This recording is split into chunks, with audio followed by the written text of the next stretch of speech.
And here we go once again. Another Tuesday night, another college football playoff rankings unveiling. Don't you love it? Well, we'll see how much we love it once they get unveiled, huh? All right. Ohio State fans, Michigan fans, Cincinnati fans, Notre Dame fans, Oklahoma, Alabama, Georgia fans. Georgia, well, you can rest easy. You don't need to worry about anything. Oregon fans,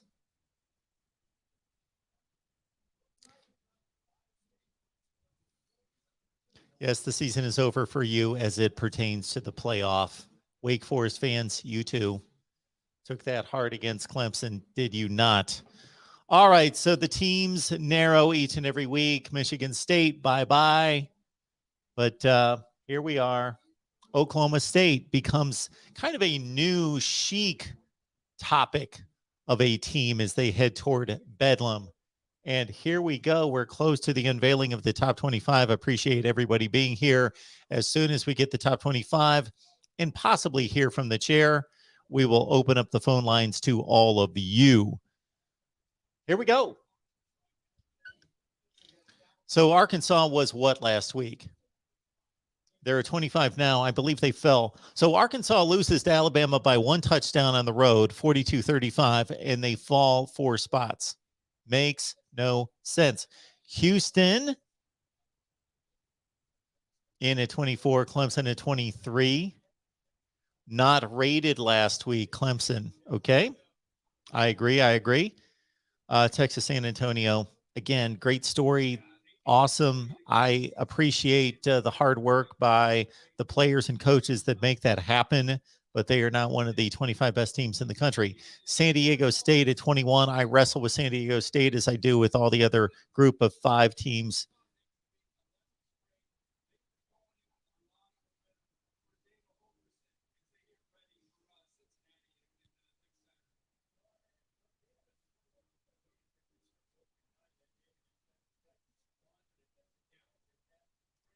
Think about what Reese Davis just mentioned. Houston opening week against Texas Tech lost that game after leading by 21 points. Otherwise, we would have a Houston-Cincinnati situation. Would that not be phenomenal? Would that not be phenomenal if we had Houston and Cincinnati undefeated playing an American Conference Championship game? All right, NC State at 20. Utah, of course, rose considerably up to 19. Wake Forest dropped considerably after their loss to Clemson in blowout fashion. Pitt at 17. Iowa at 16.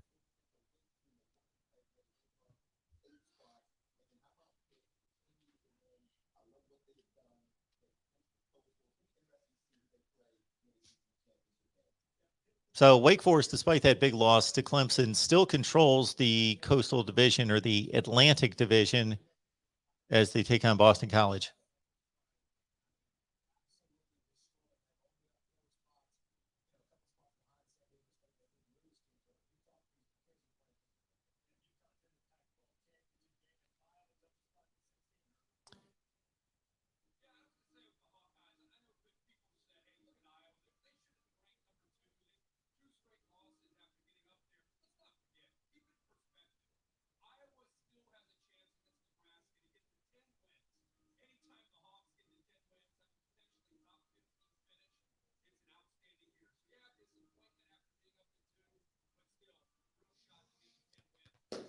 All right, folks, top 15. Here we go. Let's go. I'm going to produce a video and release it here in the next couple days that is going to run through all the scenarios. I've mapped out the scenarios in all the divisions. All right, Texas A&M 15, Wisconsin 14, BYU, Michigan State, of course, took a tumble, and Oregon took a tumble only to 11.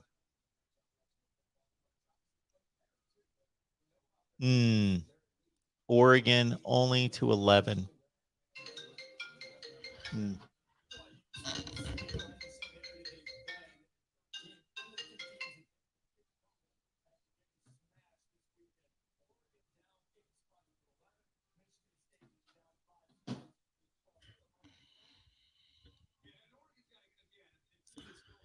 I blasted Oregon after that loss to Utah. Oregon will be playing for a berth in the Pac-12 championship game against Oregon State, so that'll be fun this Friday. Yeah, I got to produce that video with the various scenarios in the division races because I look forward to that kind of stuff. I get geeked up for that kind of stuff. I took all those notes. Yeah, I'll have a video coming out on that. And as soon as we get through the top 10 here, we'll listen to the chair, hear from all of you, and fire up the phone lines.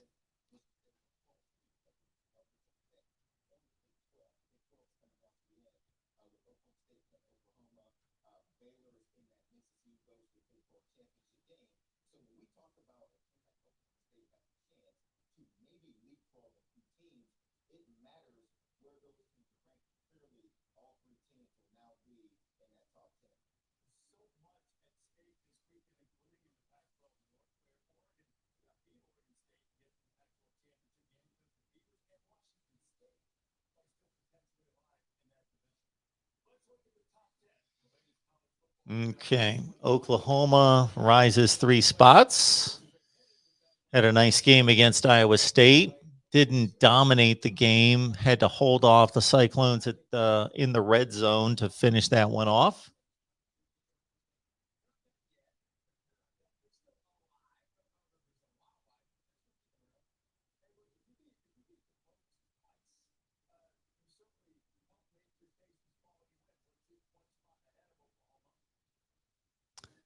Ole Miss at 9.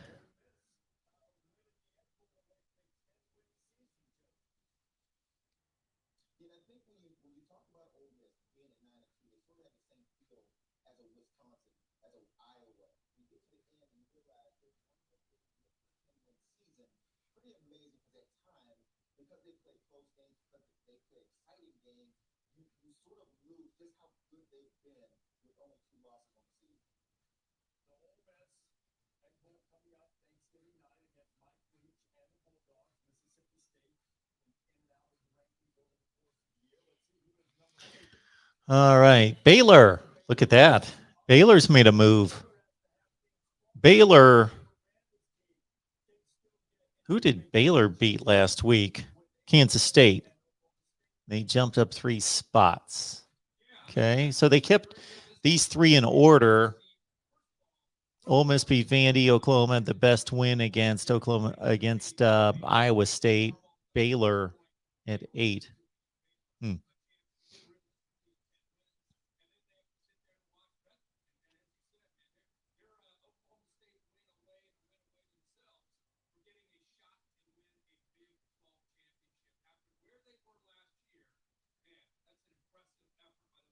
Yeah, Baylor's been amazing. Baylor has been amazing. Baylor is like the team of the year, whatever that means. They've just come from nowhere. Comeback team of the year. Oklahoma State at 7. This Bedlam game is going to be fascinating to see. Is Oklahoma State for real? Are they going to be able to? Is this particular Oklahoma State team got the mindset, the tenacity, the mentality, the determination, the toughness to get past that psychological barrier against OU?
All right, 1 through 6. Here we go.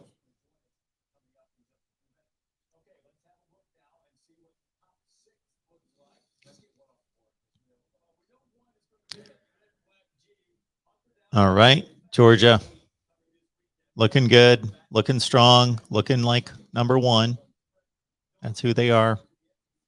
Number one. Okay, we know.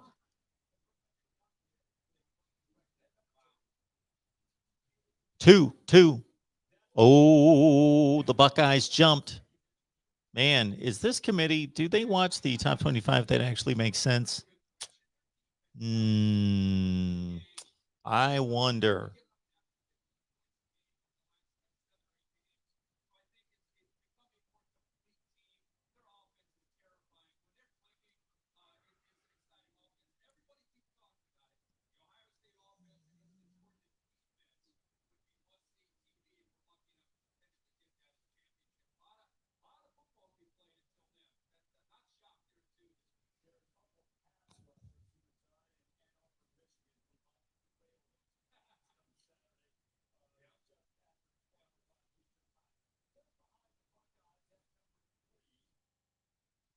Alabama struggled. Did Alabama actually have to pay for a bit of a struggle on Saturday? I guess they did.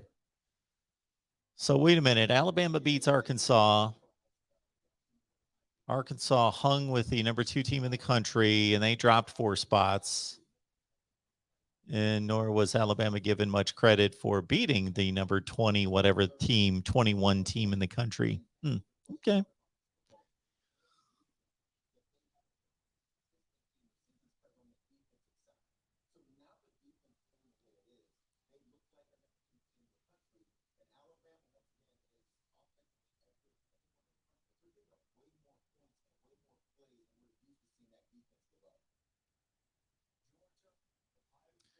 So I'm guessing it's going to go Cincinnati, Michigan, Notre Dame. I don't think they're going to leap Michigan based on a win against Maryland. So it's going to be Cincinnati at 4, Michigan 5, Notre Dame 6. There they are. How would everybody feel about that playoff? Georgia against Cincinnati, Ohio State against Alabama.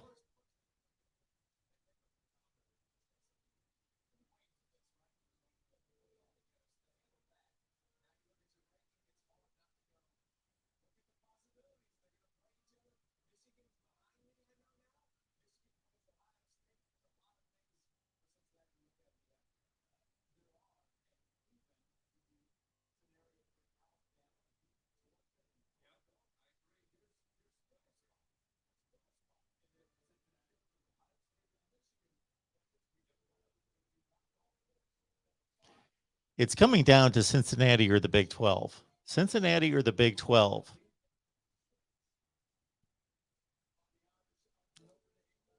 I want some things to become a little bit more cloudy here.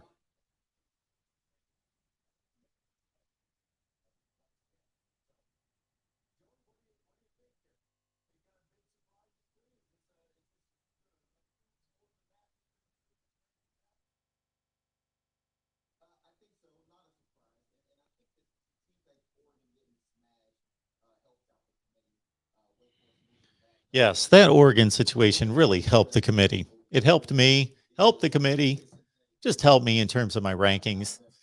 But yeah, that Oregon did the committee a huge favor, enormous favor. Man, you guys are making comments, aren't you? Let's check them out. Yeah, Jesse, Ohio State number 2. We got Let's Toast Media. Go Blue, Michigan. Yes. ZZM, good to see you. Let's go Bucks, DJ. Got all sorts of good folks on here. Yes, you can take the suspense. You got it out of the way. And you're an Ole Miss fan. You've lost twice. And you can't take the suspense? DJ, good to see everyone.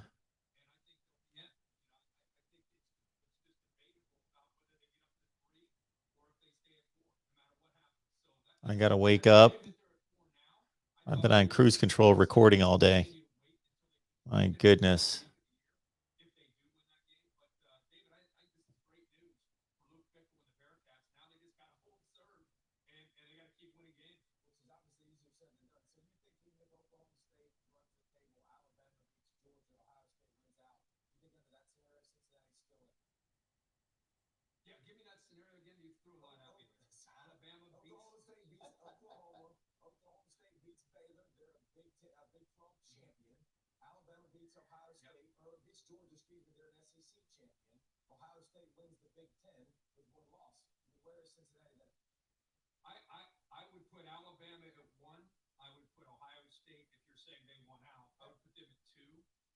Georgia would be at 3, and the debate, as you would know, would be Cincinnati and the Big 12 champion Oklahoma State. And I think the unbeaten record and the way they finished against SMU, potentially Houston, I think Cincinnati would go in at number 4. And you still have a little, I mean, things could change because of those level of wins that David's referring to at Oklahoma State.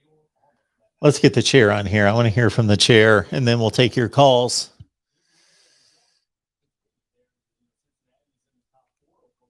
There you go, Zethus. How does this thing compare to the top 25 that actually makes sense? Good question.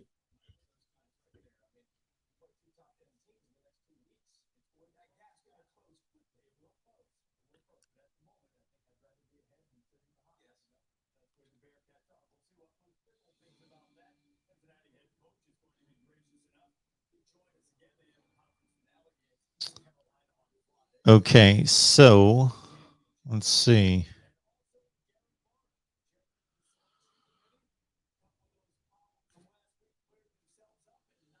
I've got Georgia 1, Ohio State 2, Alabama 3, Michigan 4, Cincinnati 5, Oklahoma State 6, Notre Dame 7, Ole Miss 8, Baylor 9, Oklahoma 10, Michigan State 11, Wisconsin, etc. Okay, we're not going to sit through commercials, are we? Let's fire up the phone lines and talk to all of you fine folks out there here at the Voice of College Football. Appreciate everybody being here and sitting through all of that. Now we can talk.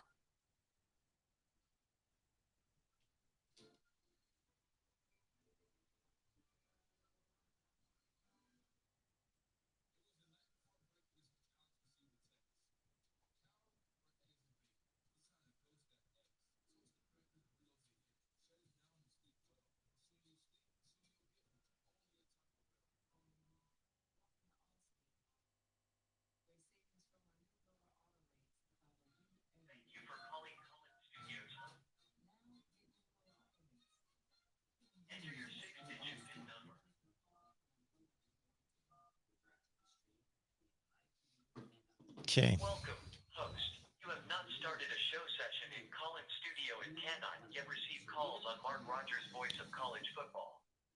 Please visit the Collins Studio website and begin your session. Music will play until your session begins. Don't want to hear the music. I always hate hearing the music. Don't want to hear that awful piano music. Let's get it off there. Yes.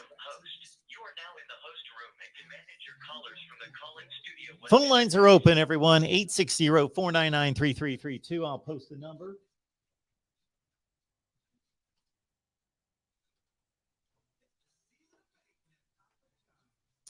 And first caller, I apologize if I try to listen to the chair at the same time.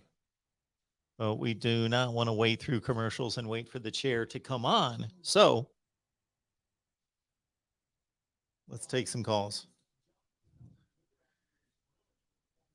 Let me make sure I've got my audio square.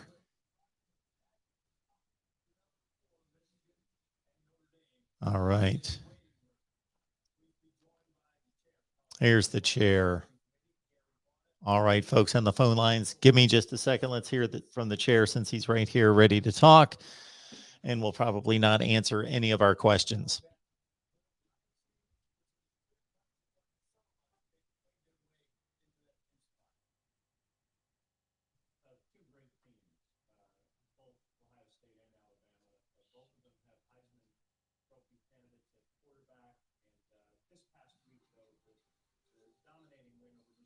State certainly got the committee's attention.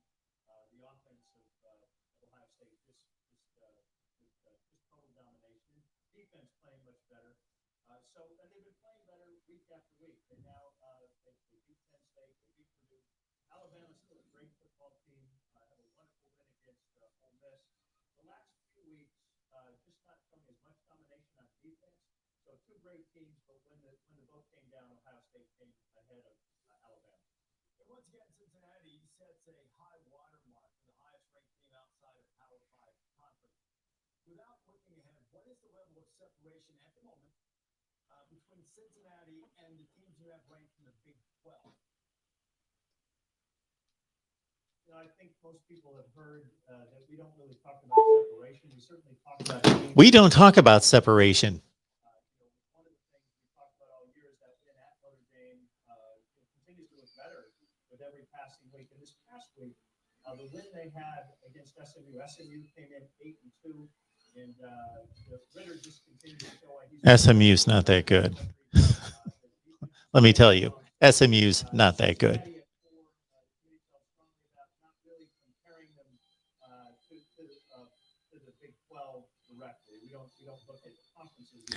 Beating SMU is proving what? Being evaluated in the cluster with Georgia, Ohio State, and Alabama, or closer being evaluated in the cluster with Michigan, Notre Dame, and Oklahoma State? That's a fair question, a good way to ask it. And the honest answer is, when we were looking at clusters, we looked at Cincinnati both up with 1 through 3, and we also looked at Cincinnati comparing to 5, 6, and 7. So they were compared to both groups, and they ended up at 4. How they ended up by 4 easily, or ended up at 4 barely? We've had a lot of respect for Cincinnati all year. We certainly have talked about their strength of schedule, but this win against SMU, when we were looking at the way they played offensively and defensively, they came in at 4. A lot of discussion. There's 13 members of the committee. There's certainly a disagreement at times, but when the vote came down, they were 4, and then Michigan at 5. The quietest number 6 that I can remember in all of the years of the college football playoff is Notre Dame. Notre Dame is likely going to go to 11-1 after beating Stanford this week. Their schedules let them down, candidly, in the preseason. It looked like a really aggressive one. A lot of teams have fallen short. How does the committee look at Notre Dame relative to its strength of schedule and how they're evaluating those clustered against the conference, the teams playing for conference championship over the next couple of weeks? Well, Notre Dame's been building momentum all year. They play terrific defense. Their offense has a lot of weapons, a lot of experience there. In the last few weeks, they beat Georgia Tech handily. Georgia Tech didn't look very good. They played Navy. They played some teams that maybe haven't helped their strength of schedule, but a terrific team. Notre Dame is highly thought of by the committee. They've certainly improved the schedule that you look at. Everyone is highly thought of by the committee. Okay, here we go.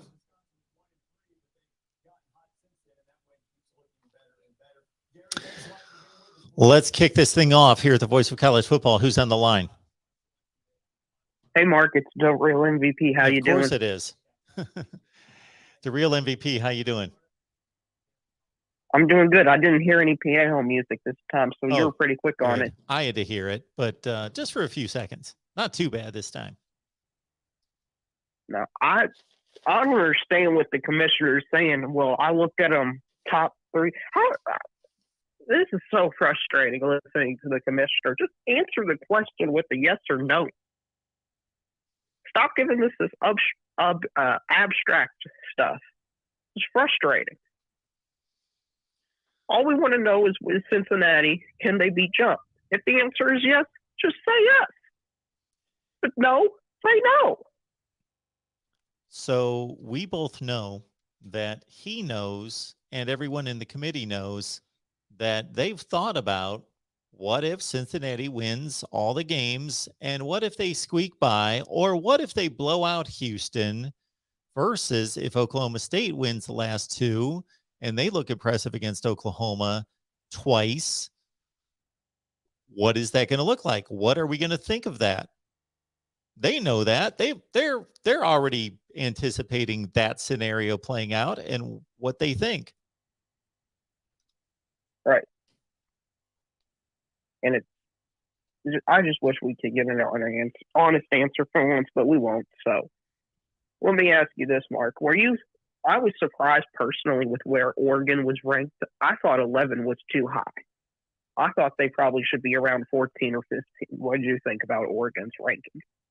Oregon played a decent team on Saturday night, the best team that they played since they played Ohio State, and they got completely manhandled, bludgeoned, beat up, bullied, looked awful, blowout. Yeah, Oregon's resume now is, well, it's the same resume as it was before that game in terms of wins. Ohio State is it, and their two biggest wins are Fresno State and UCLA in very, very, very, very close fashion. And now they've got a loss.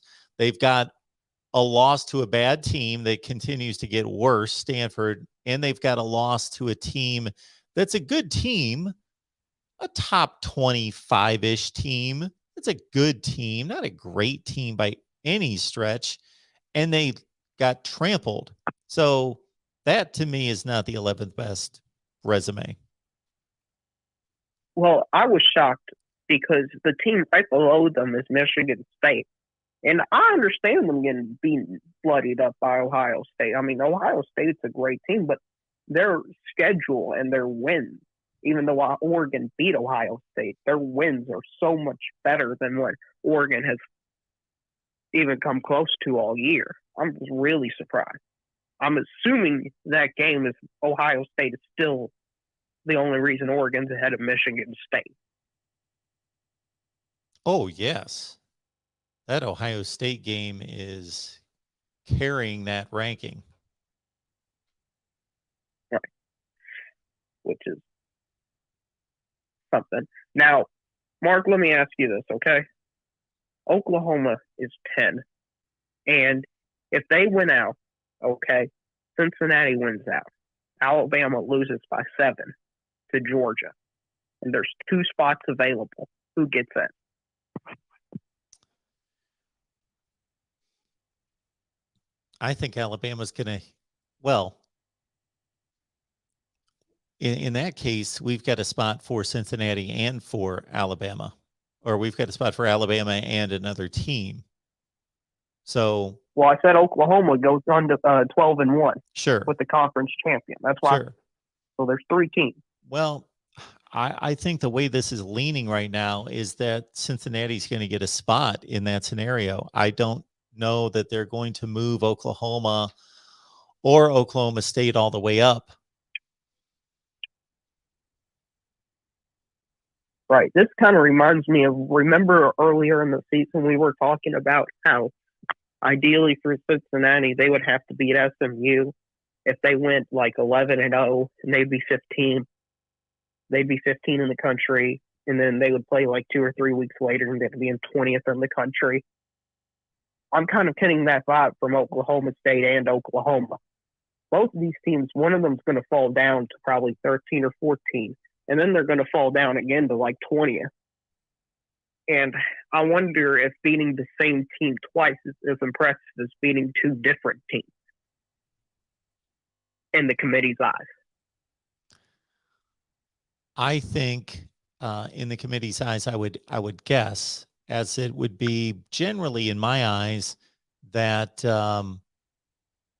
that beating 2 different teams. It just so shows diversity against a different style, against different players, different situation, that you're able to beat them. Although many of us also adhere to the sports logic that it's difficult to beat the same team 2 times. So especially if you're playing a team that is, the perception is that that team is better than you, and let's say you beat them but barely, and a lot of people wouldn't believe the win. You know, just imagine Oregon beating Ohio State again. Like, how much credibility would they gain beating Ohio State again? Because people didn't believe the first one. But if they beat them again, then you can't really dispute that. Well, can I give a little pushback to that? Sure. Oregon, when they played, it was in September. The problem I have for Oklahoma State and Oklahoma is they're going to play back-to-back weeks. So I don't know how much improvement there can be. Where if Oregon did that now, I think there'd be so much improvement, perceived improvement by Ohio State. It would be more impressive.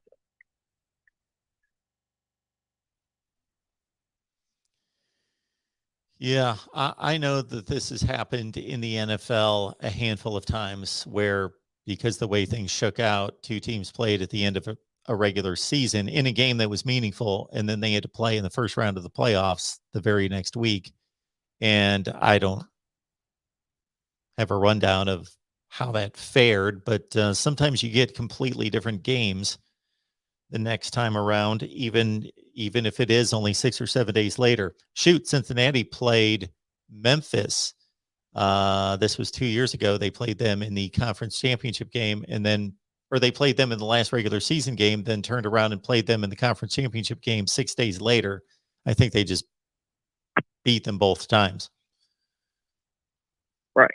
And I know last year in the NFL, the Browns played the Steelers to get into the playoff, and then they beat them again by like 40 something. There you go. In the playoff game. Yeah.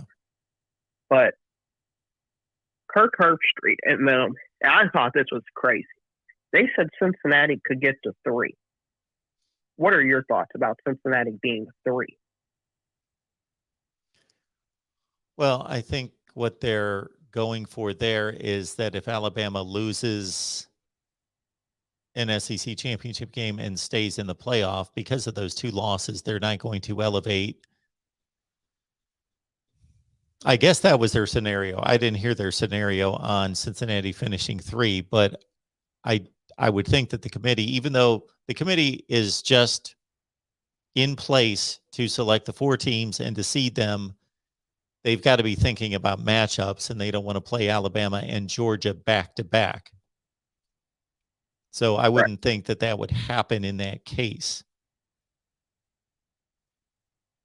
Right, which is, I don't like that personally. I think you should have the 4 best teams in the order you think is best. If Alabama happens to be 4th and Georgia's 1, and they played the week before, and you think that's 1 and 4, that's the way it should be. I agree.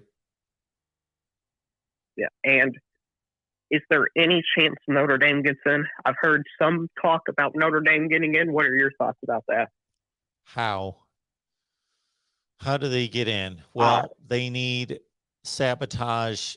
Sure, they can get in. I can lay out how they can get in. Wisconsin wins the Big Ten championship game.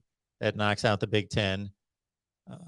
Baylor wins the Big 12 championship game. That knocks out the Big 12. And you've got Georgia, Alabama, Cincinnati, and Notre Dame. Yeah. That's crazy. They're just that shark in the water. Yeah. Well, Mark, it was good talking to you. All right, man. Always appreciate you calling. Yeah. Have a good night. No problem. Make sure to like the video. There you go. Like this video. The real MVP commands it. We will catch you soon.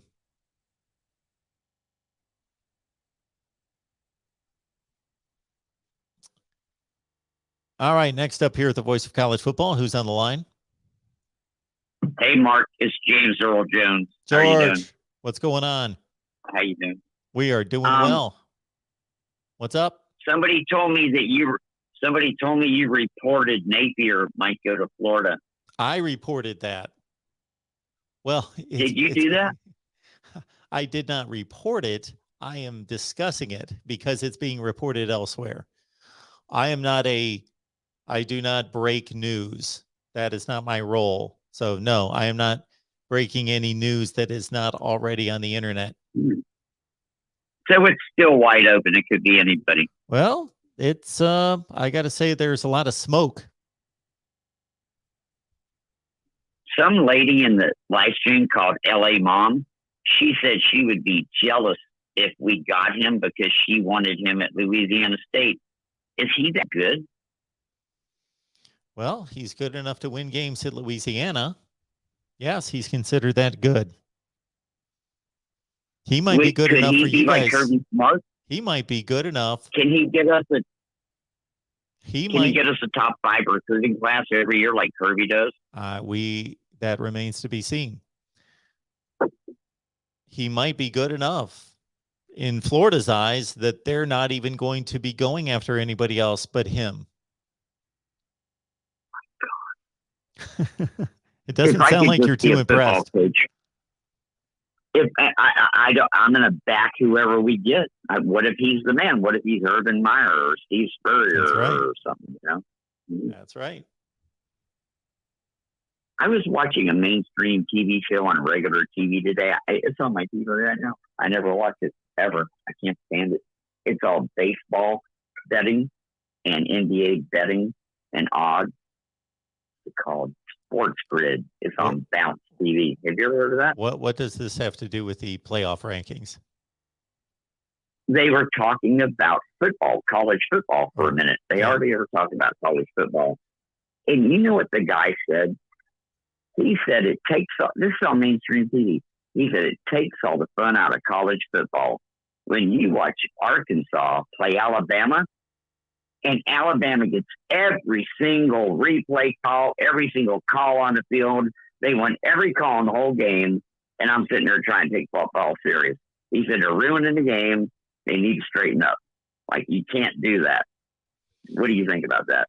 Well, I don't know if that gentleman knows what he's talking about. He would have to back that up. For me, he would have to back it up with facts. So if I'm putting that documentary together, I just don't listen to what people have to say and take it as gospel truth. I would say, have you logged all the replay calls involving Alabama to let us know that this is true?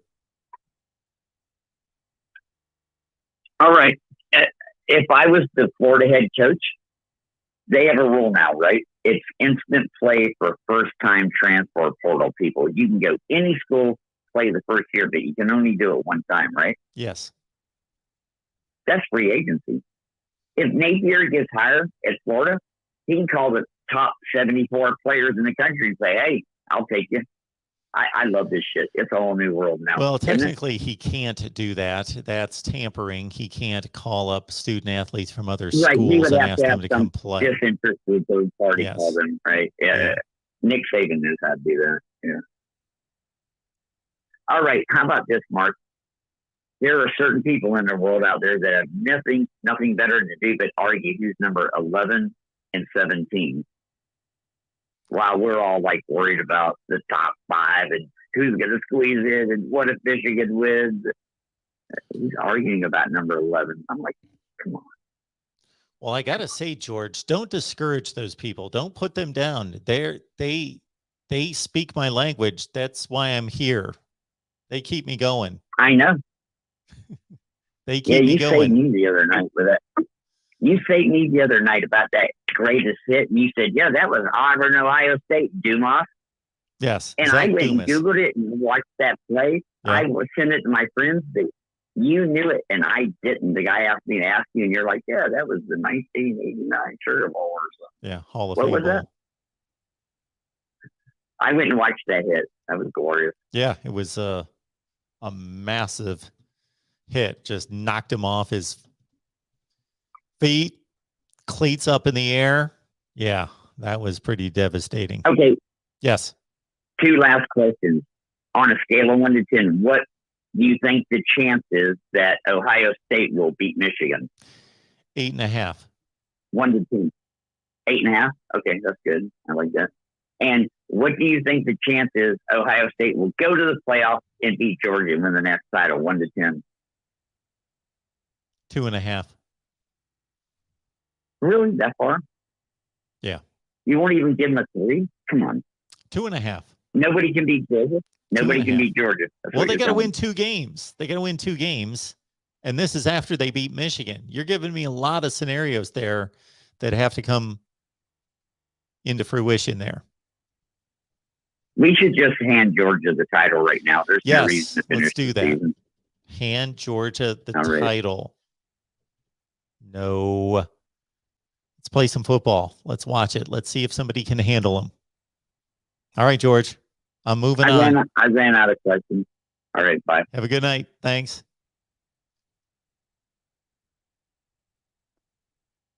And our folks who were on the line waiting just hung up. Appreciate everybody being here. So we've got our watch party tonight, of course, responding to the college football playoff rankings. We finished up live streams with Iowa today, Florida State, and Miami. And then here on Wednesday, we've got a 12:30 Eastern Time Oklahoma live. We've got Ohio State live at 1:30. Michigan fans, Ohio State fans, that should be a big one. We should have like 1,000 people online for that one. Ohio State and Michigan, 1:30 Eastern. And for you Michigan fans, Michigan live with Ohio State guests on at 5 o'clock on the Michigan channel. So get that. At 1:30, we've got our Ohio State show. We're going to have Steve Dace from Michigan Podcast on. And then at 5 o'clock Eastern, Tony Gerdeman from Buckeye Scoop's going to join us on our Michigan Live. Wow. Only here at the Voice of College Football. And then at 7 o'clock, Miami Live on Wednesday night, heading into Thanksgiving, everyone. What is the bear telling us? I love the bear.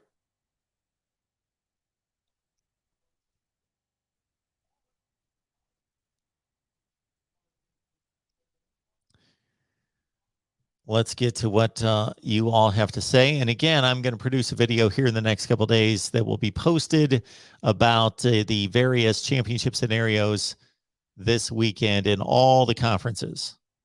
So look forward to that. We have recorded in the last couple days Georgia, Mississippi State, Ole Miss, Ohio State, Michigan, Florida State, Nebraska, Iowa, and others. Clemson today. And I'm trying to make my way to the end of the chat because George always gets on me for reading the comments that are a half hour old.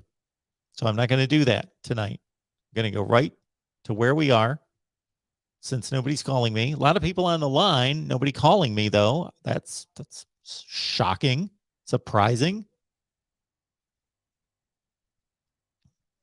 We got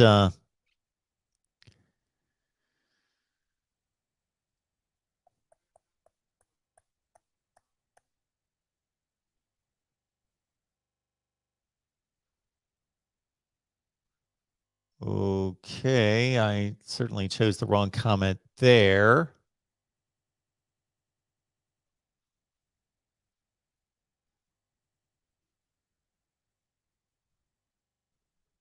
Charles, I will ask Steve that very question on our show tomorrow.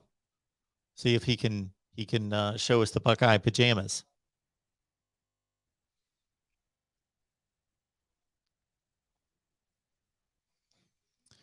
D Brown, let's talk about the spread being under 9, like I said. D Brown, your selection on the Ohio State Michigan spread was 4. Somebody here, man, I hate to toot my own horn. I hate to do that, but sometimes you just got to. When we talked about the point spread last week, what the point spread would be Ohio State against Michigan on the Michigan show. D Brown said it was going to be 4. Somebody here, it's on record, said it was going to be, how about 8?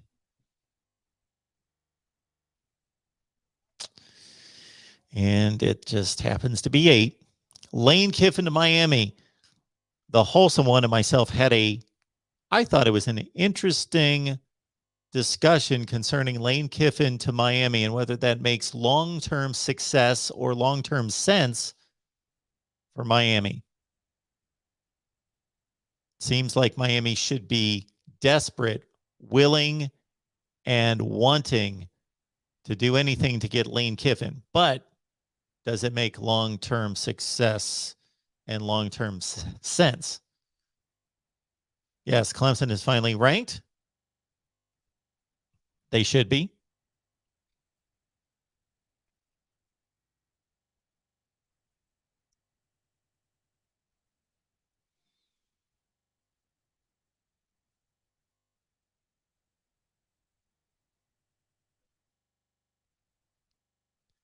Keeping it real. Thank you. I try. Alabama is the toughest path to the playoffs. They have to beat Georgia. You know, Brandon, that's the dilemma. That's the argument. That's what we have to all wait and see. Alabama may have the toughest path to the playoffs since they have to beat Georgia, but they may not have the toughest path. They may have one of the easiest paths because not that it's easy to go out and compete against Georgia, but they may not have to beat Georgia. That could be the case.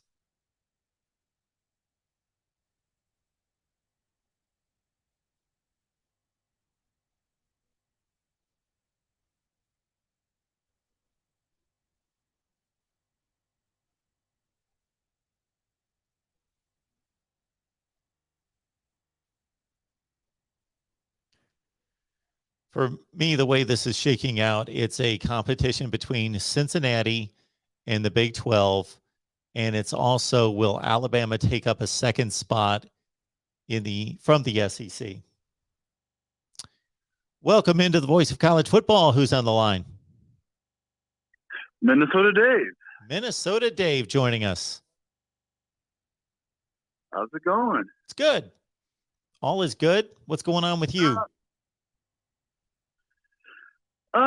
Yeah, I'm just, looking at the college football playoffs and, it's all about rivalry week. None of these teams that are playing the big rivals in the last game should not be taking them lightly. It's expected to win. That's what makes this college football always exciting. Especially to me, this is the best in college football. This rivalry week, and then I would have to say bowl games are like the second best. I agree with you. I love rivalry week, but I will ask this question. So you just said we can never anticipate what's going to happen. We may get surprised. So what big underdogs this weekend have a good shot of upsetting a rival? Auburn. Auburn. Okay. I think Auburn could beat Alabama. We've seen it before. And yes, we have. Are they playing in Bama or are they playing in Auburn? They're playing on the plains of Auburn. There you go. That makes it even more of a chance. We all remember that kick return for a touchdown in the last second. That was probably one of the best college football moments ever in a long time. Well, at least in the early 2010s.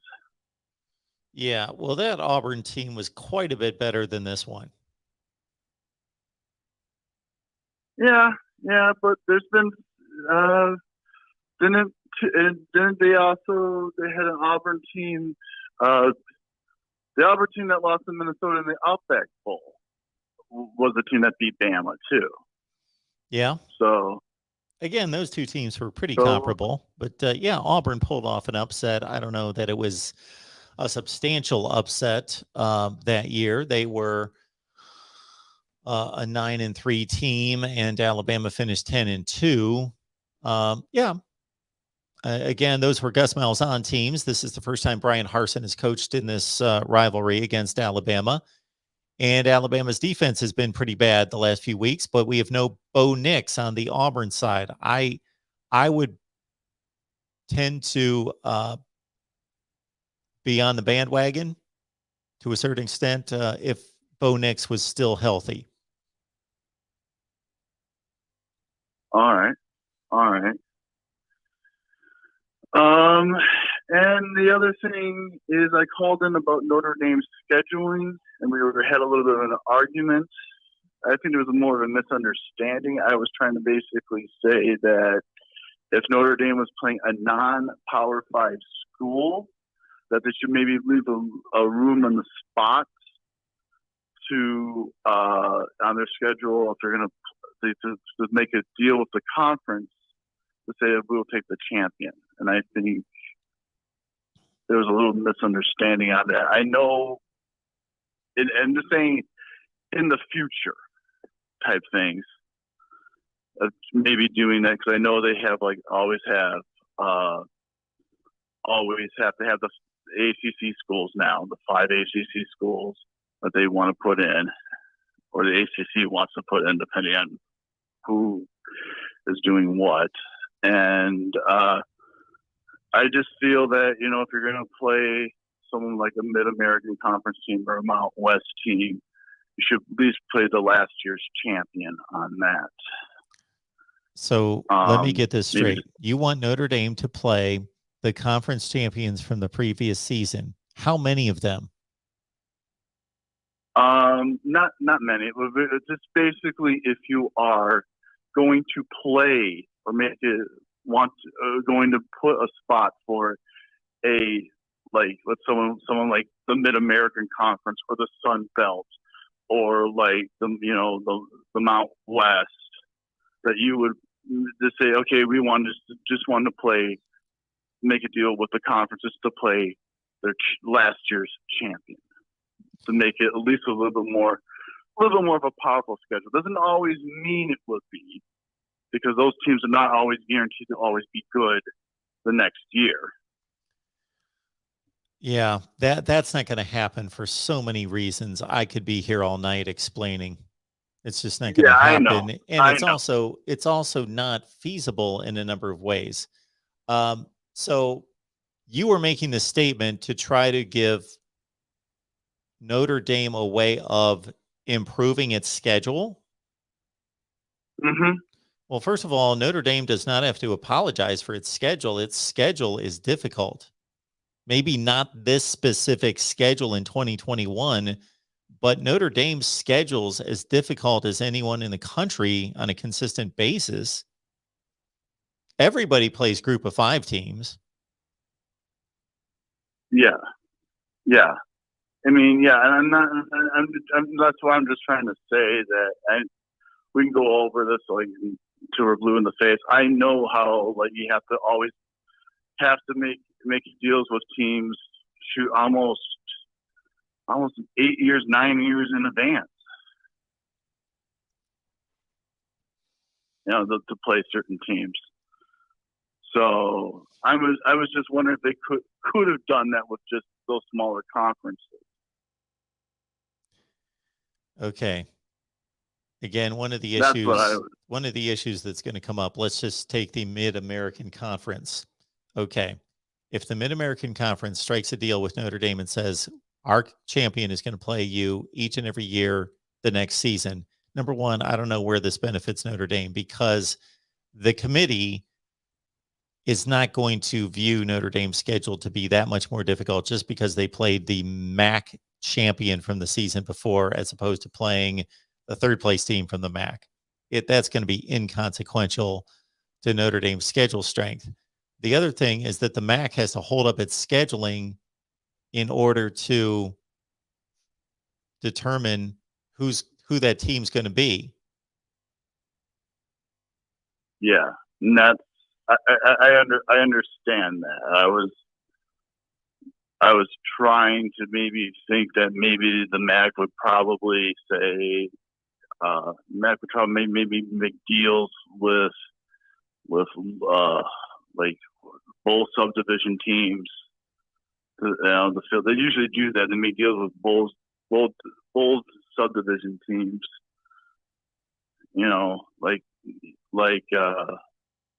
Like Sam Houston State and North Dakota and South Dakota and schools like that. Well, I appreciate the call, and call back anytime, man. All right, I will. All right. So we have a nomination for the most ridiculous comment of the night from Chris, who says the playoffs are so ridiculously stupid. So Chris, if you're talking about these specific playoffs, the playoffs that are played in college football that have been formatted by this committee, well, the committee didn't formulate, they choose the playoff teams. But so I can agree with your statement to a certain extent, but for a completely different reason than why you posted that statement. So playoffs are not stupid or ridiculous. Playoffs are a fundamental foundation of American sports, that you play a regular season, you schedule a regular season where we know week to week who is playing whom. And then at the conclusion of that, you take the best teams in a logical manner based on record, and then they go play playoffs. It's competitive, it's exciting, and it's also fair and fundamental to determining a fair champion. Now, this particular playoff system is somewhat ridiculous, but it's the best thing we have right now, and it's better than what we've had before. So we went from back in the old days, pre-1998, to many of you remember these days where we would go to bed on New Year's night and we thought we knew who won the national championship because we just watched the Rose Bowl and the Orange Bowl and the Sugar Bowl and the Cotton Bowl that day.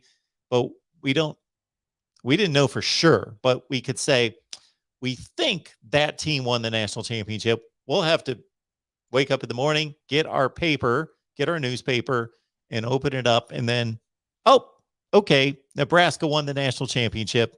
Oh, no. Wait, over here, we've got the Coaches Bowl. Michigan won the national championship. Okay, they both won the national championship. Okay, got it. We thought maybe Michigan would win both polls, or we thought Nebraska would win both polls, but they split. So, okay. So that's the way we would do it way back when. We'd watch all the big bowl games on New Year's Day, and New Year's Day was just, for as great as it is still today, it just doesn't compare to what it was back then, because it was everything. New Year's Day, Rose Bowl, Cotton Bowl, Fiesta Bowl, Sugar Bowl, Orange Bowl.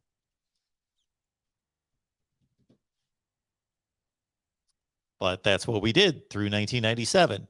Is we would have to wait for the voters to make their votes that night, and we would find out the next morning who won the national championship. Then, of course, this pathetic BCS concoction was put together starting in 1998, and it never worked and continued to fail year after year after year after year after year. But at least there was a championship game involved.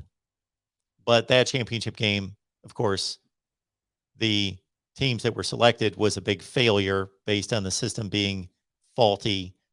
And then, of course, we went into this playoff era, which I stated very succinctly when the playoffs started.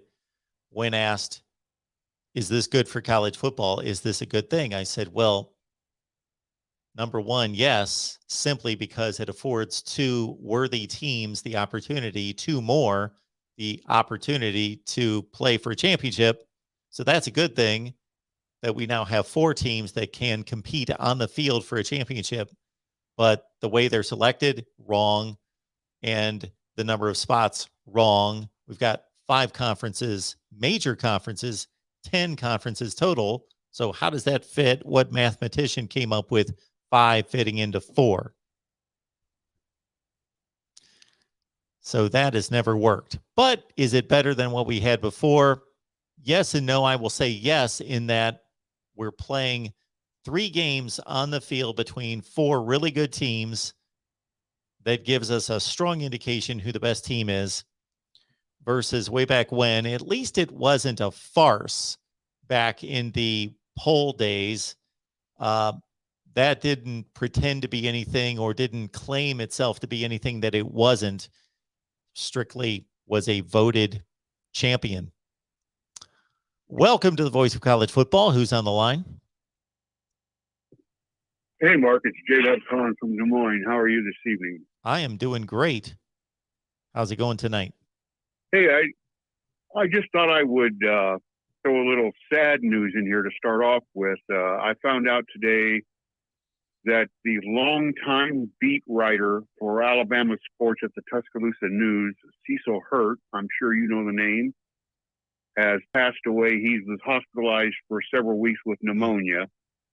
and he passed away today. He was the beat writer at the TN when I was a student at Bama in the late 80s. So I knew Cecil, and a great guy, and just sad news there that he's passed on.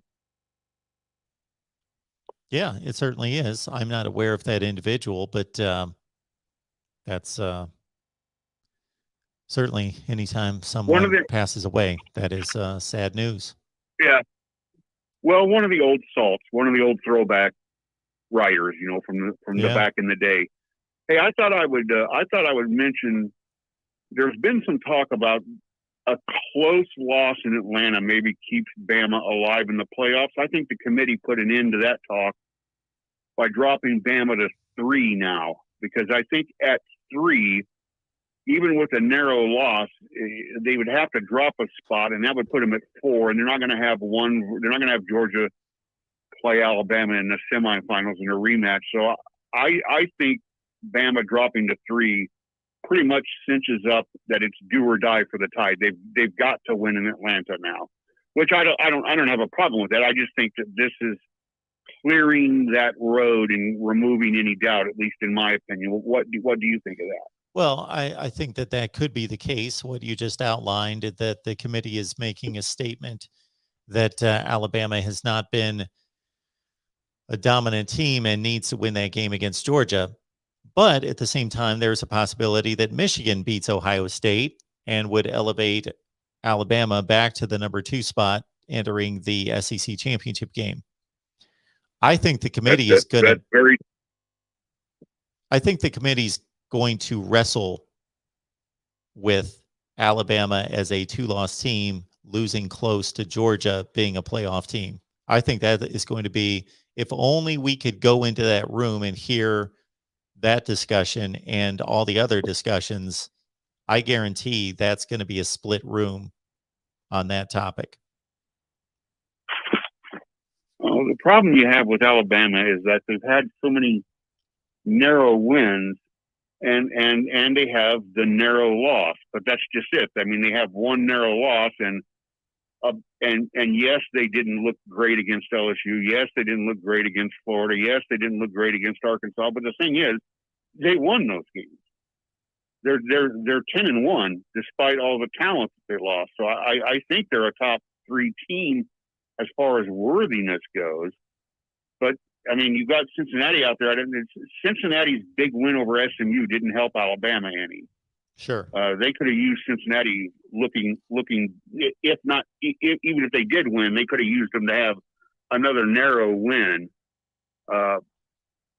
I think Oklahoma State is a sleeper out on the edge, but I'll let you go here. I just wanted to throw one thing in, and then I'll hang up and listen to your comments. How real do you think the threat is of a really stout Wisconsin defense giving whoever wins the Big Ten East a real scrap in the Big Ten title game? And I appreciate your call and wish everybody a happy Thanksgiving. And happy Thanksgiving to you too. Thank you so much for the call. I appreciate that. So I guess I'll take these one by one. One being the latter comment about Wisconsin in the Big Ten championship game. I think that they would present a huge challenge to Ohio State as long as they can move the line of scrimmage on offense to create a running game that I still want to see Ohio State challenged, and thought that maybe Michigan State would be able to have the opportunity to run Kenneth Walker 25 or 30 times. But of course, the game became a rout so quickly, and Kenneth Walker was hobbled with a bad ankle. And so now we've got Hassan Haskins, who could possibly wear on that Ohio State defense, much like he did against Penn State, and keep Ohio State's offense on the sideline. So Wisconsin has the ability to do that. This Braylon Allen for Wisconsin is a beast. So Wisconsin is rounding into form. Their offensive line did not play well the first few weeks of the season, and they've discovered Braylon Allen. And as long as he stays healthy, that is their key to playing their kind of game against Ohio State and winning that. Against Michigan, I think it's even more pronounced that Wisconsin has a chance to win that game. And I know Michigan beat them by 21 points in Madison, but that was a long time ago, and that was a close game deep into the third quarter. So Michigan didn't blitz them from the start. It was a 3-point game at halftime. Wisconsin would play practically on even terms with Michigan. So I think Wisconsin is definitely a formidable opponent for Ohio State, and was the last 2 times that they played in Big Ten championship games. They led 21-7 at halftime against Ohio State the last time out in 2019, before the Buckeyes came back and won by 13. And then 2 years before that, it was a 27-21 game that Ohio State survived against an undefeated Wisconsin team. I'm trying to think of the others. So just in terms of what I think about this whole scenario with Alabama losing an SEC championship game and still making it, this is the issue that I have with rankings, and I run into the same problem myself. Take Arkansas, for example, tonight. Arkansas was number 21 in the playoff rankings last week. This week, they are number 25. They dropped 4 spots. Arkansas went on the road, played the number 2 team in the country, and took them down to a final possession, 42-35. Isn't that what we would expect to be a good performance for the number 21 team in the country, to go on the road, play the number 2 team in the country, and take them down to a 1-score game on the final possession, 42-35? And we're going to drop that team 4 spots?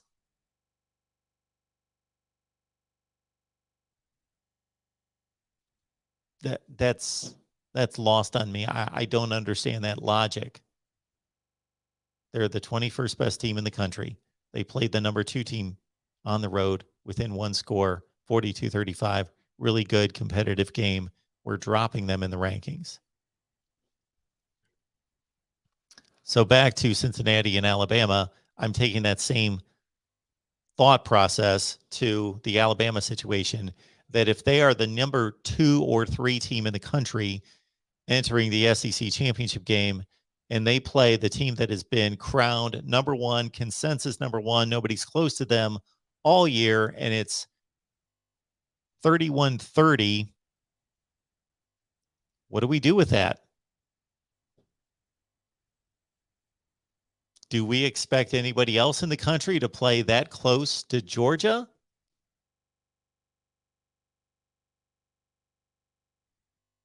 This is it's a debatable point. I debated the other point last night with a caller who said Alabama's got to be in the S. Well, their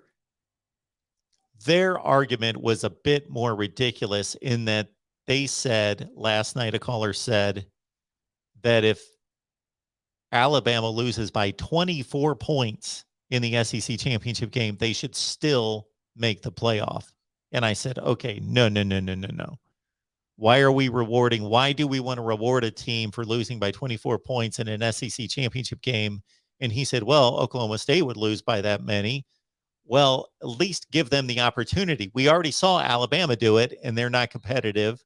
So if that were the case, in no such way, if that happens, I will throw a fit. Then why play the games? Then we've shut down the sport to one conference and a couple of teams. We've shut the sport down to the SEC, Ohio State, and Clemson, and Oklahoma. And they're the only teams that can make it.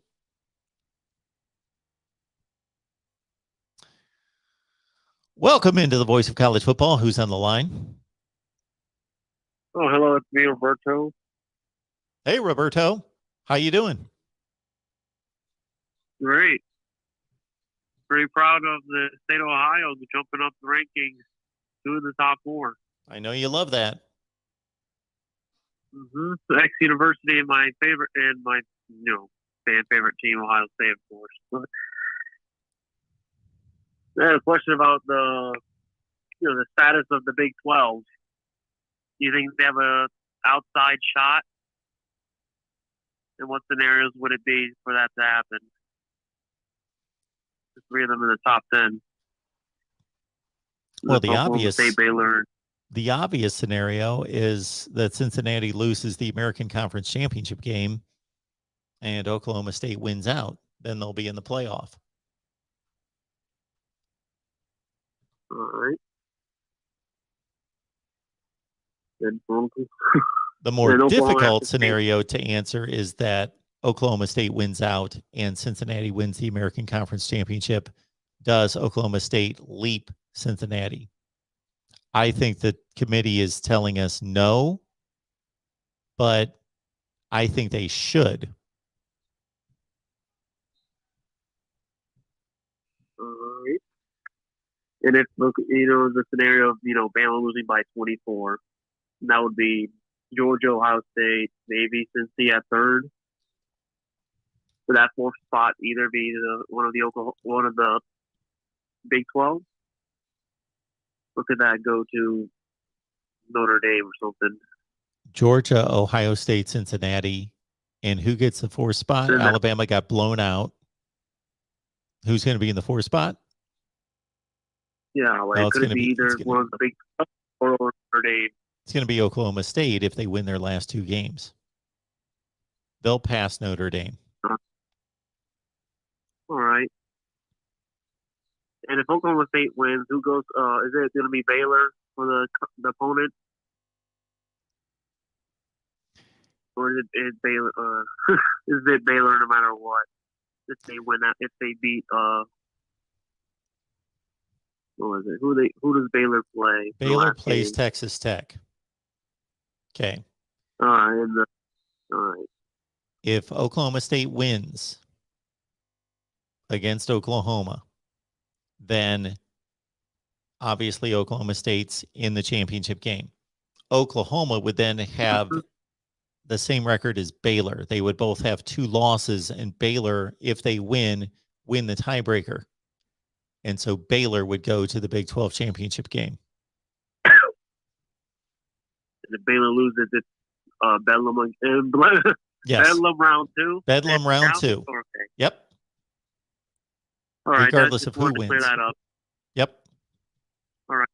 That's it for me. All right, Roberto. Short one Thank you. I appreciate it. Have a good night. for you too.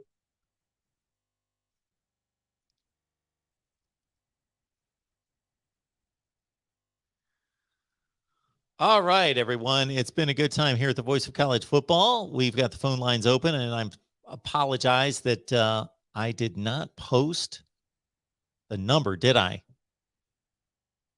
Because we certainly want some fresh blood. For as much as we love you old timers, some new folks joining us. 860-329 860-499 3332.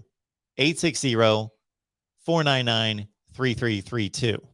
There you go. Tomorrow we've got an Oklahoma live show on the Oklahoma channel at 12:30 Eastern. And I got to say, we've had a small gathering there for the last few weeks. So please give us some support. Oklahoma fans, join us. College football fans, join us on the Oklahoma channel at 12:30 Eastern Wednesday.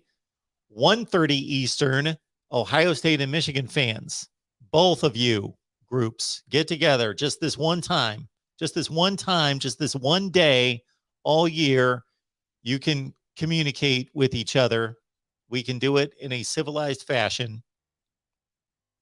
Ohio State Live at 1:30 Eastern on the Ohio State channel, and we'll simulcast on the Michigan channel. And we've got Steve Day stopping by from Michigan Podcast.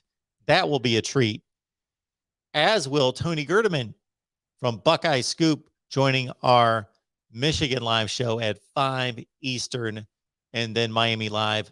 And of course, the Hurricanes play their monumental rivalry week game against Duke coming up this Saturday.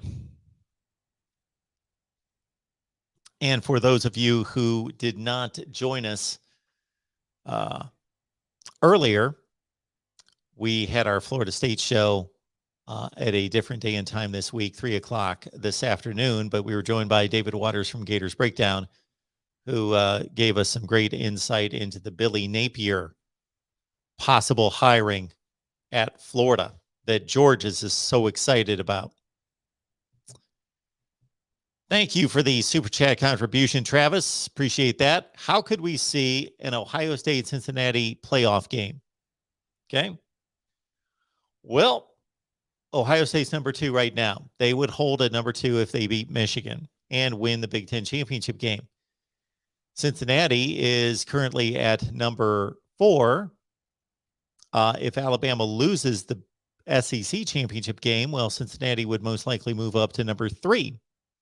And the Big 12 champion, if it's Oklahoma State, most likely, but also Oklahoma getting through with 1 loss, would make it up to that 4 position. So we'd have a 2-3 Ohio State Cincinnati playoff game. Can anybody give me the score to the last Ohio State Cincinnati game?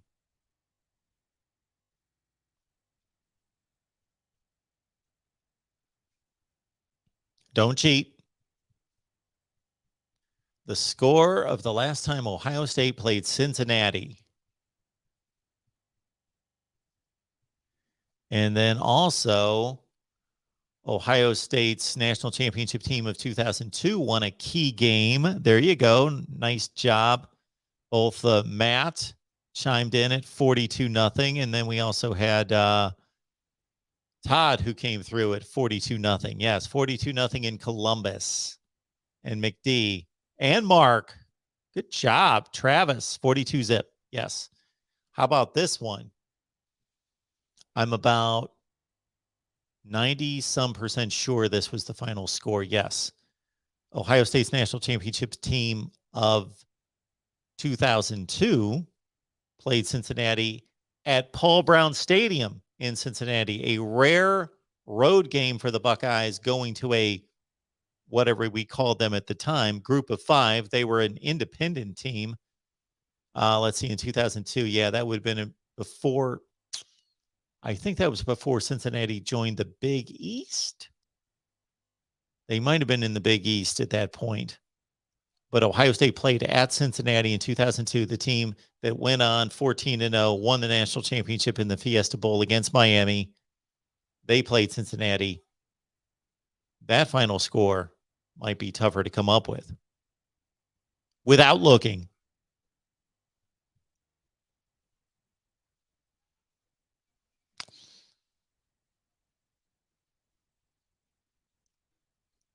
Ooh, somebody's gonna guess in here. 23-17. Ooh, 23-17. I thought it was a different score, but that might be. All right, I'm gonna let anybody else take a shot before I'm gonna take my. There it is. Well done, Matt. 23-19. I'm almost positive that was the score of the Ohio State Cincinnati game in 2002. Why I remember scores, I don't know. But well done, Matt. What was the total yardage in that game? That I can't come up with that one. That one's a little bit beyond me. I can tell you the attendance for the first Super Bowl, 61,946.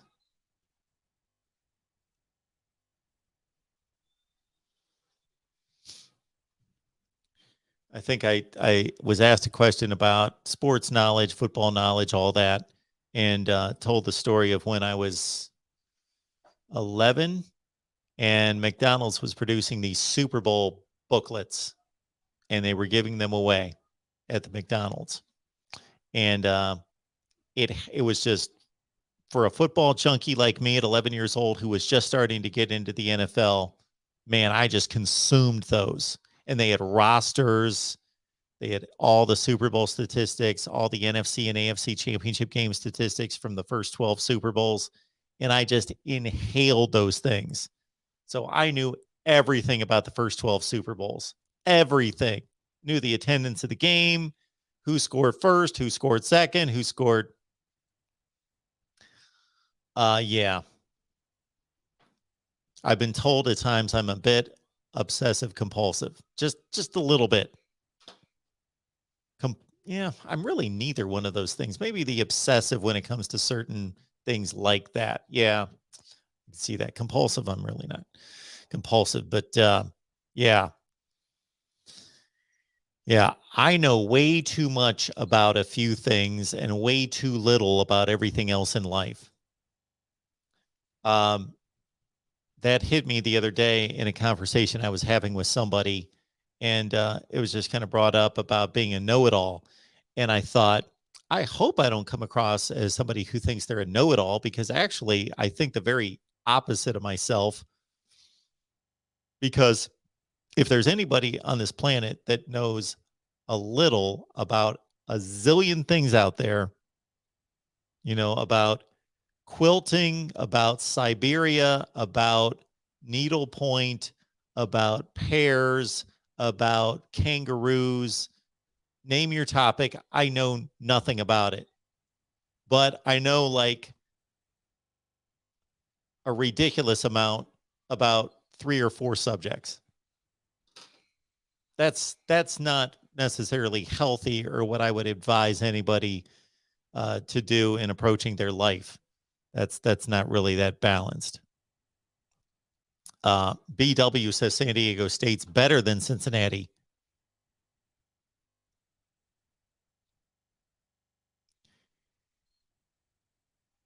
Last question of the night, unless somebody wants to call. Oh, suddenly I got 3 phone calls at least. Here we go. All right, let's put my little question on hold. Welcome to the Voice of College Football. Who's on the line? Hello? Is it me? Hello? Yes. Mark. The Georgia fan, G-Dog Forever, he asked me, what's your P.O. box? He wants to send you a helmet. Oh, okay. I will get that to him.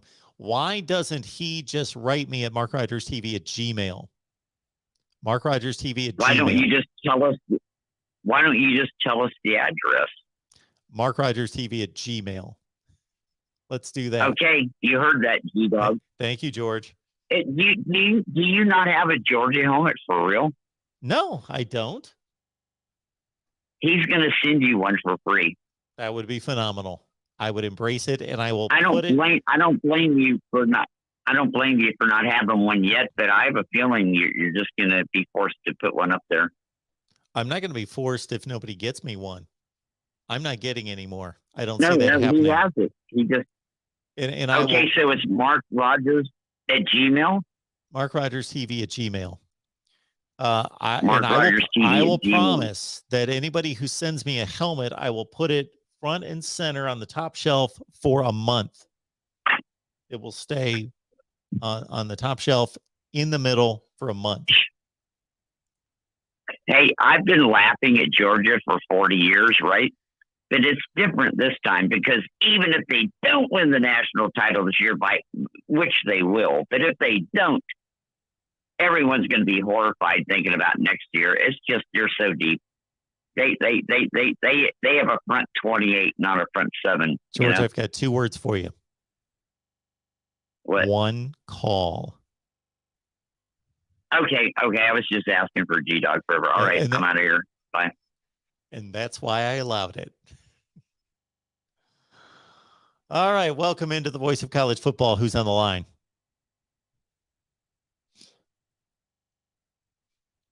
Hey, Mark, what's up? Dominic's on the line. Been a while. Dominic's here. Hey, Dominic, how are you? I'm doing good. How about you? I am doing just fine. Good to hear from you.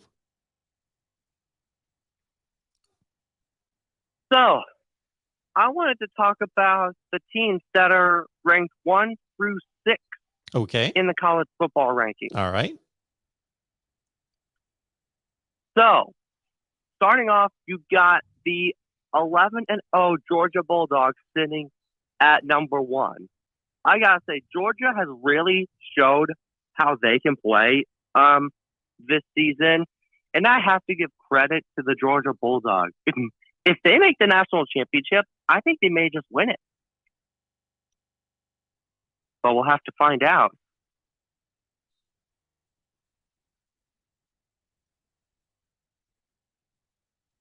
Was there a question in there somewhere? Really,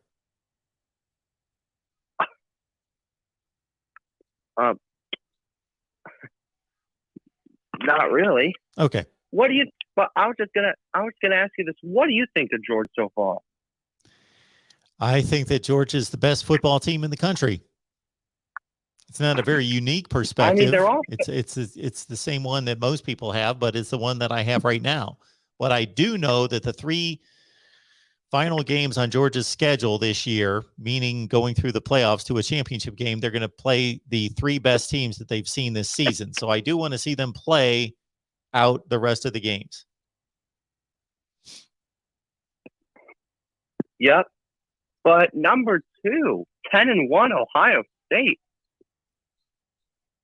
I mean, I have to say, Ohio State's offense has really been looking well. They've only got a few games left. So if they keep up the good momentum, their offensive line, they may have a shot at making the national championship. Absolutely. Yeah.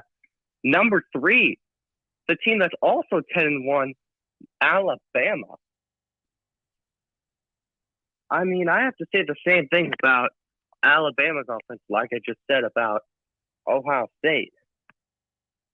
I mean, Alabama's quarterback has really been throwing passes to the receivers, and they've been really looking well.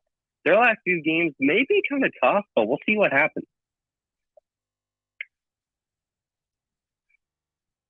Okay. Yes. Proceed. Number 4, the team that's also undefeated, Cincinnati. I did not think Cincinnati was going to do this well, but they definitely surprised me the way they've been playing so far. I mean, just imagine if they win the national championship. That would be shocking for Cincinnati. I mean, they may have a shot. Okay. And at number 5, you got Michigan. Honestly, I have to say Michigan's defense has been really looking well. But, I mean, their offense has been looking amazing. I like the way Michigan's offense has been playing against their opposing teams. However, I don't think they're going to make to the national championship. I'm not trying to offend any Michigan fans or anything, but it's just my opinion on Michigan, even though they haven't been playing well. And at number 6, last but not least, you got the team that's also 10-1, Notre Dame. I mean, listen, Oklahoma State is right behind Notre Dame. So if Notre Dame, I'm not too sure if Notre Dame can make it, but I think they may have enough to hold on to that 6th spot. But you got to watch Oklahoma State because they're also 10-1. You got to keep your eye on Oklahoma State because they've been looking really well also.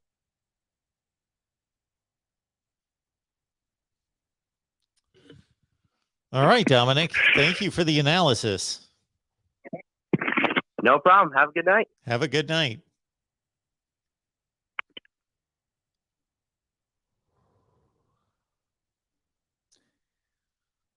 All right.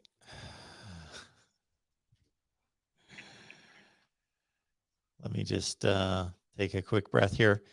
Welcome to the Voice of College Football. Who's on the line?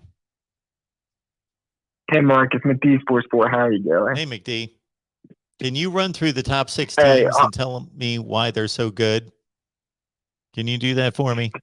Well, I have 2 things to call about.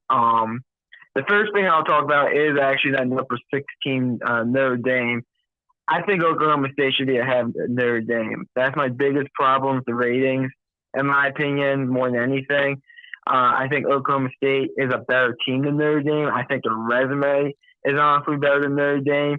And I do believe if Oklahoma State beats Oklahoma, I do think Oklahoma State will get placed ahead of Notre Dame. But that's my biggest problem with the rankings. I think Notre Dame is not the 6th best team in the country. Matter of fact, I think they're. I do think they're the 7th best team in the country, but that was my biggest problem with the rankings. So I just want to get your thought on that. Well, I also have Oklahoma State ranked ahead of Notre Dame. So I completely agree with you.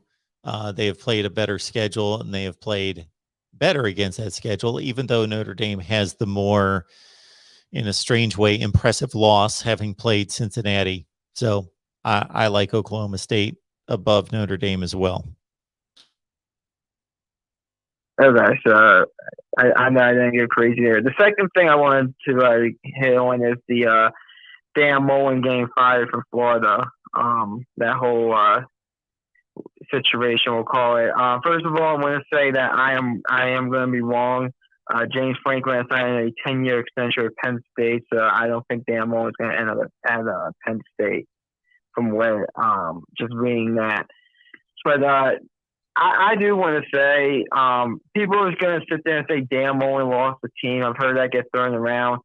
He didn't lose that team. There was a video, I guess, after the Stanford victory, which that video should have never been released, of Dan Mullen dancing with his team after beating Stanford. So I don't think Dan Mullen lost the team at Florida. He got fired, in my opinion, primarily because of recruiting. I don't think, and I understand, like, Dan Mullen was his type of players and everything, and that's why, in my opinion, I think Washington State, Virginia Tech, and TCU will be great spots for him to get a head coaching job, because I do think he will be a head coach next year somewhere at a Division I school in the Power 5. But in my opinion, that's where it came down to, recruiting. I just want to get your thoughts on that whole situation of Dan Mullen getting let go. Yeah, I don't necessarily think he lost the team. I think that I don't make judgment calls on that unless I have strong evidence to think that, and I don't necessarily think that. I think just he made a lot of missteps in the last year, lost a lot of key games, also didn't look good losing them, and also made some very odd and strange statements. And he is a bit of a strange dude as it is. But when it comes right down to it, yes, watching the team play as they did at the end of last season and then going into this season and having a disappointing year and knowing that the recruiting is nowhere close to where it needs to be. If you put those two things together, if he was bringing in the number 23 class in the nation as they currently stand, and they're losing commits by the hour, so who knows, they might be 58 right now. But number 23 in the country was the last I saw, and they were 10-2 right now, then he wouldn't get fired. But when you and on the flip side, if he was just having a down year at 5-6 right now, and he had the number 3 recruiting class in the country, he would not be getting fired. But it's those two things put together that is spelling doom for Dan Mullen. And I know I get on Dan Mullen sometimes in my calls, but at the end of the day, I actually do think he has a great offensive mind.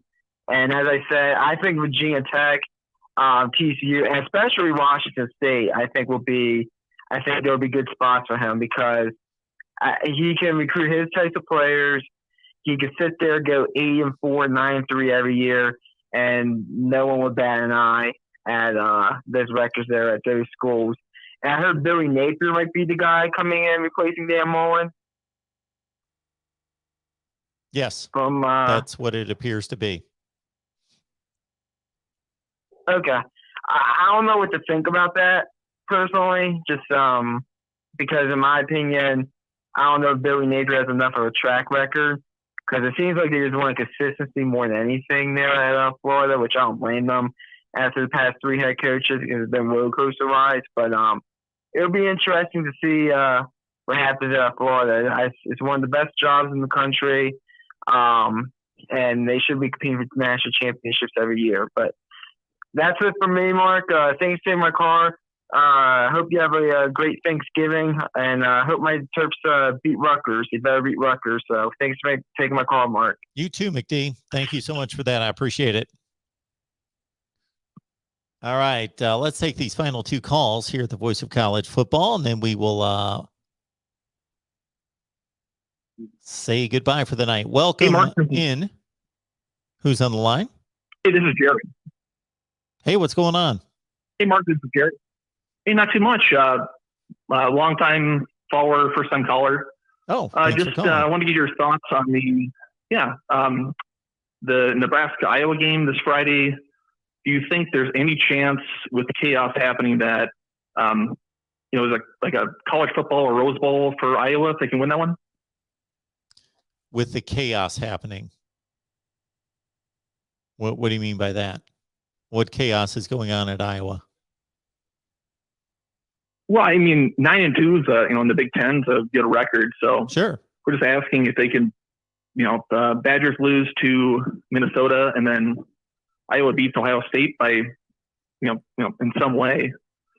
Could they have any chance at the college football playoff or not really? Oh, the college football playoff. You boy. Well, what would have to happen for Iowa to make the playoff? So they win these games, obviously, and you're talking about beating Nebraska, which isn't going to help them much, and then Ohio State. So they're sitting at 11-2 as the Big Ten champion.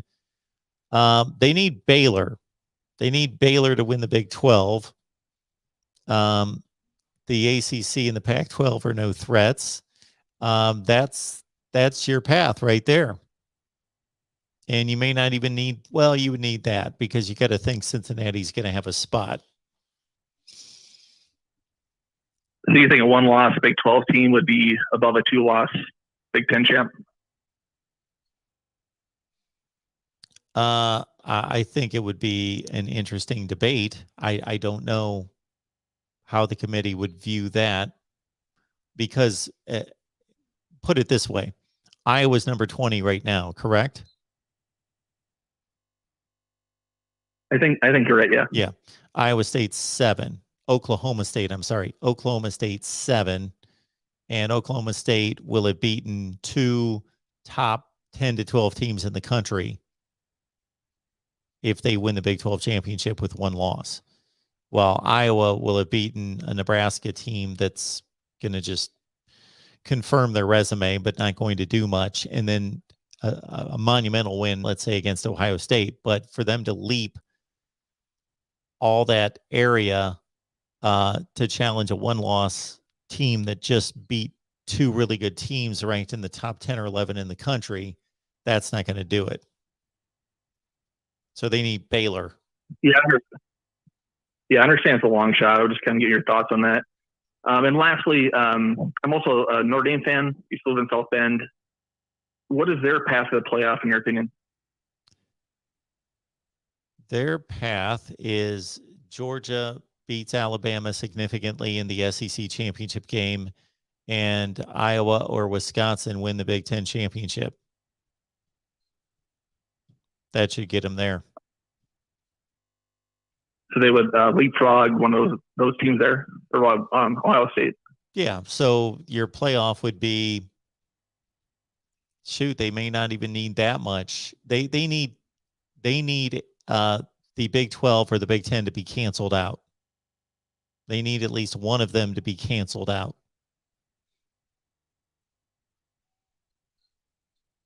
Gotcha. Thanks a lot, Mark, for taking my call, and talk later. Thanks. Well, thanks for the call. Appreciate it.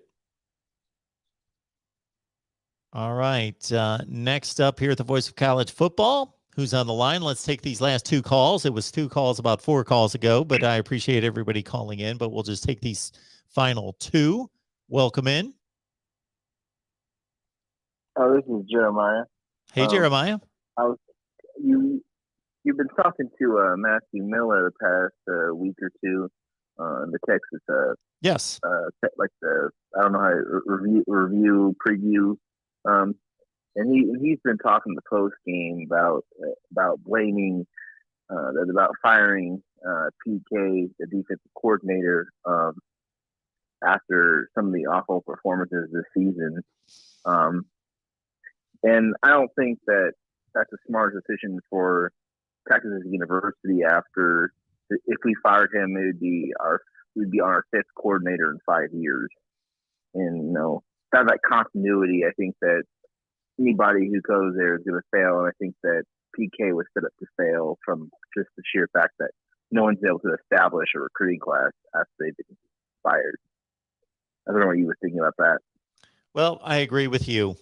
And that's a surface, just knee-jerk response, not really knowing the inner workings of it. He's proven to be a capable defensive coordinator. And, the performance has been well below standards, but I would like to see him with a full off season after having been hired and working with this unit for the first time in 2021, to see him go through another recruiting cycle, and working with this unit through winter workouts, spring practice through August, and preparing them for the next season. Yeah, I am very hesitant to fire any coaches after one season. Yeah, I think that hiring Jimmy Lake, since he got fired from Washington for the slapping incident with the player, might be a smart idea, since they've worked together and start trying to build up a staff that can recruit the West Coast as well.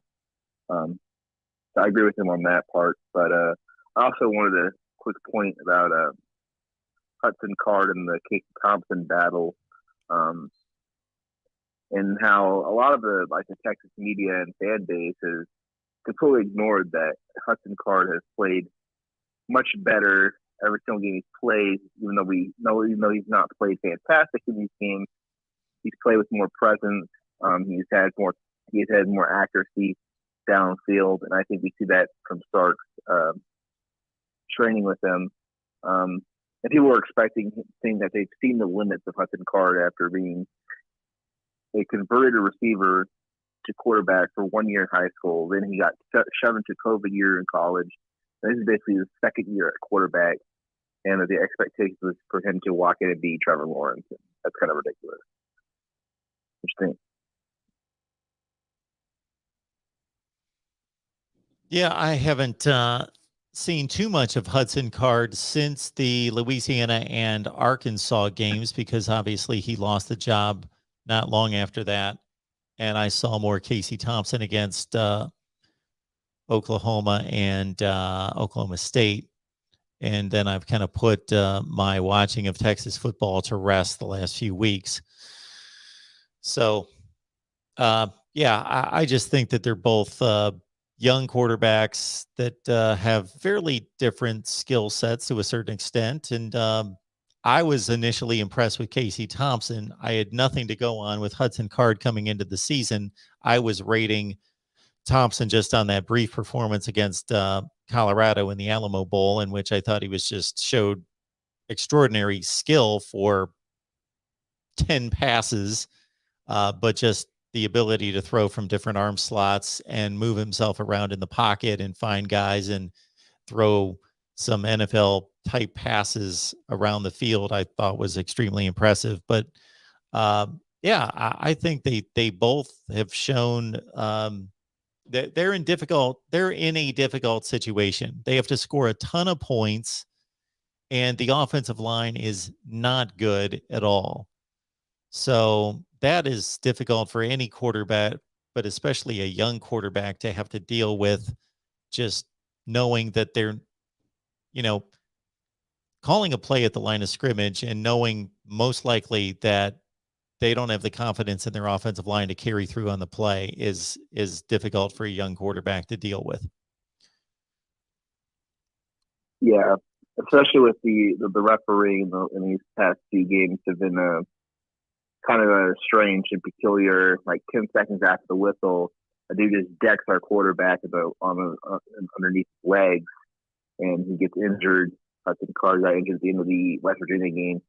And the refs just seem to not care, because Texas and Oklahoma don't want to be in the Big 12 anymore. I don't know how realistic that plays into it, but it seems that they've been able to get away with late hits as well. And it kind of sucks that our young quarterback got injured that way.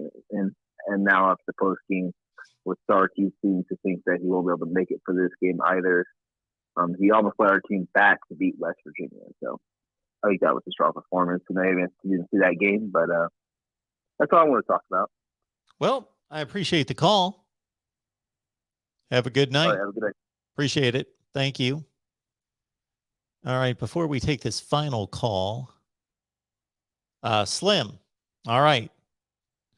Slim, if you're still watching, hey, Mark. Hey, Mark.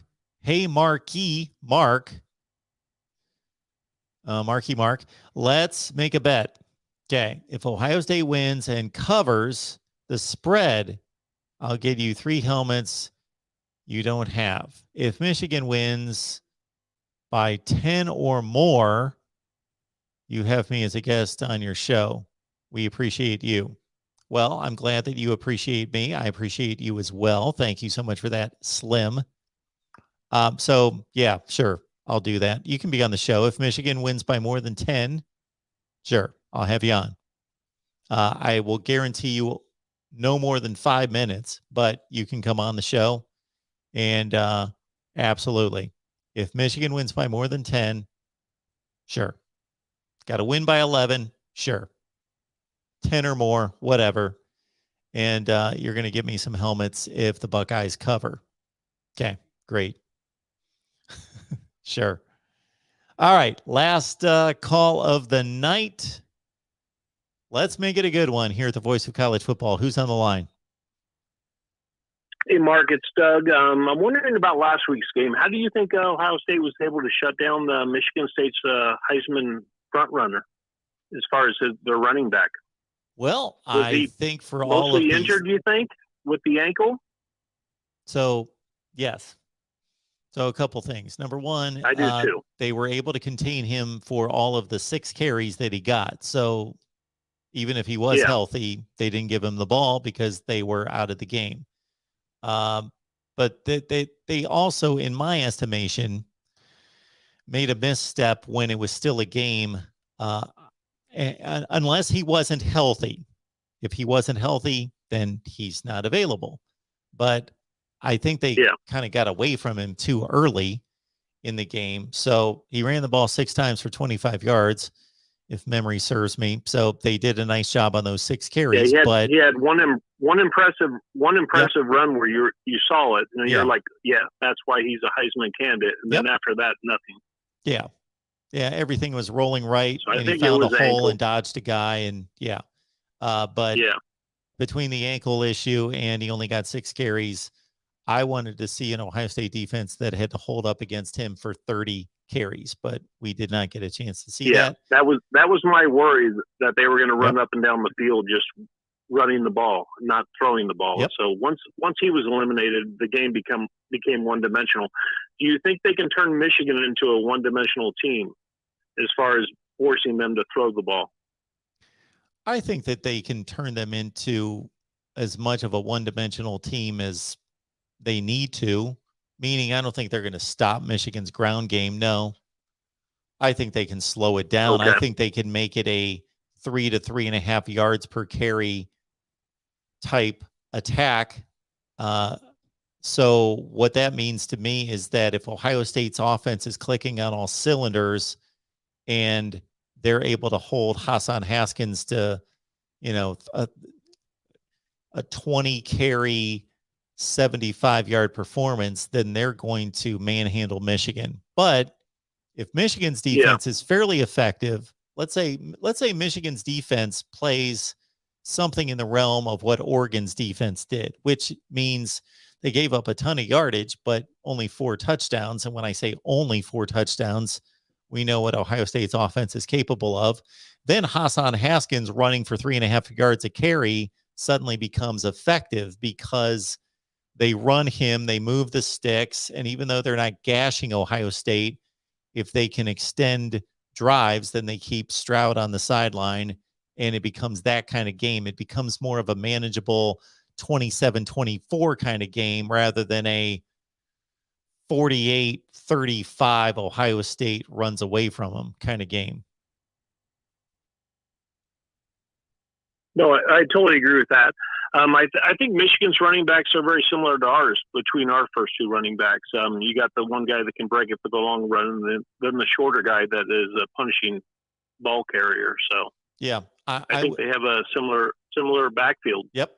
I would agree with that, although I would take Ohio State's explosive guy, Travion Henderson, over their explosive guy. No. But He doesn't get caught from behind, and that's something that Ohio State always looks for. A guy, once he breaks for as good as the Blake line of Corum scrimmage, is, that he does not get caught down from behind. For as good as Blake Corum is, he's more of a one-dimensional player. He's not a superstar. He's a really good player and explosive player, but Travion Henderson's already arguably the best back in the country. On the flip side, I will take Hassan Haskins over a Mayan Williams or a Master Teague at this point, but they have, especially Mayan Williams, a lot more of their career left to prove that they could be just as good, if not better, than Hassan Haskins. But Haskins is a proven commodity that can get the ball like he did against Penn State 31 times and wear down a defense. Yeah, my concern has always been Ohio State on this year with short yardage situations. They don't seem to have a running back that can always pick up that tough 1 yard. Absolutely. You disagree? Okay. I've seen plenty of times where they were stuffed on third and 1 and then 4th and 1 and not been able to pick up that tough yardage. It seems like our offensive line is much better at pass protection than short yardage gains, in my opinion. Yeah, I think that's fair. And it's a very big, you got basically 4 tackles and 1 center, and sometimes they struggle with that short yardage situation against better lines in the Big Ten. Yeah, again, I think that's fair. Sure. Anything else, sir? Okay.